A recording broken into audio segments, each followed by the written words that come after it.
Evening friends, তো তোমরা দেখছো WP motivation YouTube channel. WP motivation YouTube চ্যানেলের পক্ষ থেকে প্রত্যেককে স্বাগত জানাই বন্ধুরা। তো আমি অরিজিৎদা। তো আশা করি তোমরা প্রত্যেকে খুব ভালো আছো এবং খুব সুস্থ আছো। তো আজকে তোমাদের কী বিষয়ে ভিডিও করতে চলেছি, তোমরা টাইটেল এবং থাম্বনেল দেখে অবগত হয়ে গেছো তোমাদের কী বিষয়ে আজকে ভিডিও করতে চলেছি। তো জেলা কোর্ট নিয়োগের একটা বিজ্ঞপ্তি প্রকাশিত হতে চলেছে। তো মোট শূন্যপদ কত রয়েছে এবং কবে থেকে তোমাদের ফর্ম ফিল আপ শুরু হচ্ছে সেটা নিয়ে কিন্তু আজকে বিস্তারিতভাবে আলোচনা করছি।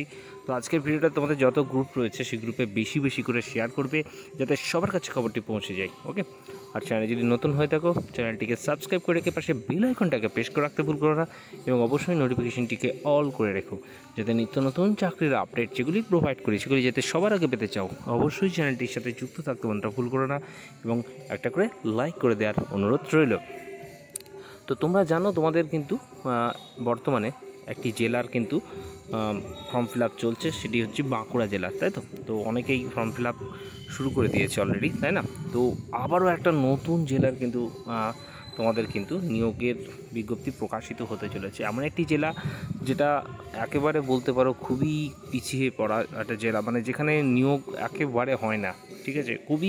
খুব কমই নিয়োগ সেই জেলা থেকে হয়। ওকে, তো সেই জেলাটির যেটা নিয়োগ হতে চলেছে সেটি হচ্ছে নর্থ দিনাজপুর, অর্থাৎ উত্তর দিনাজপুর জেলা কোর্টে কিন্তু নতুন একটা বিজ্ঞপ্তি প্রকাশিত হতে চলেছে, যেখানে কিন্তু গ্রুপ সি গ্রুপ ডি সহ সমস্ত ভ্যাকান্সি কিন্তু সেখানে অলরেডি অ্যালটমেন্ট রয়েছে, এবং সেটি কিন্তু এই মাসেই, অর্থাৎ রানিং যে মাস তার শেষ সপ্তাহে বা জুলাই মাসের একদম প্রথম লগ্নে কিন্তু এটার বিজ্ঞপ্তি কিন্তু আসতে চলেছে। ভ্যাকান্সি যেটুকু আপডেট আমি পেয়েছি 50+ একটা কিন্তু শূন্যপদ কিন্তু রয়েছে, ঠিক আছে। এবং এমন একটা খবর পাওয়া গেছে, মানে বর্তমানে শুধুমাত্র এটা এই জেলা বলে নয়, সমস্ত জেলাতেই দেখবে যদি কোর্টের অবস্থা দেখা যায় একেবারে ভ্যাকান্সি কিন্তু মানে বলতে পারো যে কর্মীর অভাব, কর্মীর বড় শূন্যতা রয়েছে। মানে খুব কষ্টার্জিতভাবে কিন্তু সমস্ত কোর্টের যে কাজকর্ম সেগুলো কিন্তু চলছে, ঠিক আছে। তো তার মধ্যে উত্তর দিনাজপুর বলো, নর্থ দিনাজপুর, তারপরে দার্জিলিং, এই সমস্ত কোর্টের অবস্থা আরও করুন, ঠিক আছে। তো এরকম জেলাভিত্তিক আরও অনেক রিক্রুটমেন্ট আসবে, ঠিক আছে। তো একটু সময় লাগবে তোমাদের।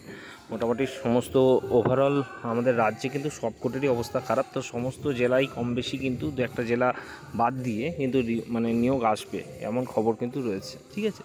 এবং এই যে রিক্রুটমেন্ট যেটার কথা আমি আজকে বললাম তোমাদের সামনে, সেটা রিক্রুটমেন্ট খুব দ্রুততার সাথে কমপ্লিট হবে, খুব দ্রুত পরীক্ষা হবে এবং দ্রুত জয়েন করা হবে এমন খবর কিন্তু পেয়েছি। ওকে, তো আশা করি তোমাদের সমস্ত কিছু আপডেট দিয়ে দিলাম। এরপরেও যদি কোনো জিজ্ঞাসা থাকে অবশ্যই কমেন্ট করতে ভুল করো না, এবং ভালো লাগলে ভিডিওটি বেশি করে শেয়ার করবে। চলো, ভালো থেকো, সুস্থ থেকো, টাটা, গুড নাইট।